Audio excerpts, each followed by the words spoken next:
tulikuwa tunajadili taarifa hizi za kamati mbalimbali ndani ya halmashauri yetu.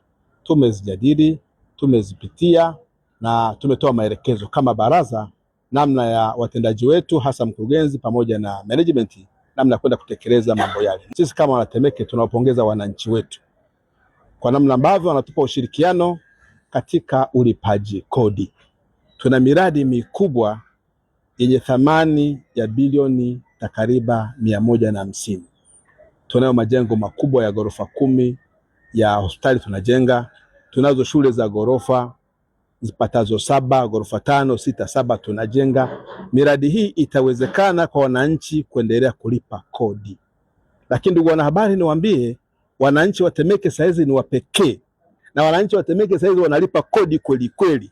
Ndio maana tunatembea kifua mbele kwamba miradi yote ya maendeleo ambayo nimwambia haipungui bilioni 150 kwenye barabara, kwenye elimu, kwenye afya, kwenye mazingira tunakwenda kuitekeleza na itakamilika kwa wakati.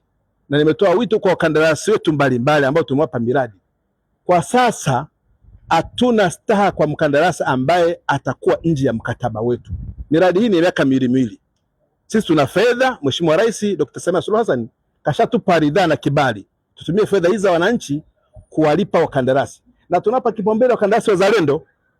Hawa tunawapa kipaumbele kwa sababu tunapenda multiplier ya uchumi ichangamke ndani ya nchi yetu. Kwa hiyo wito wangu kwa hawa wakandarasi ambao tumewapa miradi yetu ndani ya Temeke, mimi meya, baraza la madiwani, wataalamu wazingatie viwango na thamani ya fedha kwenye miradi yetu, lakini matarajio ya wananchi wakatimize miradi hii kwa wakati. Wanahabari, niwashukuru sana kwa kuhudhuria, niwapongeze kwa kuja kuchukua taarifa hizi kuwafikishia wananchi zile ahadi za Chama cha Mapinduzi. Kwenye maeneo yote tunakwenda kutekeleza kwa 100%. Hakuna mara tutakwama kwa sababu kodi tunakusanya na fedha tunapata na tunaelekeza kwenye miradi. Na tuko makini sana kuhakikisha kwamba fedha ya wananchi hata shilingi moja inatumika kama ilivyotarajiwa.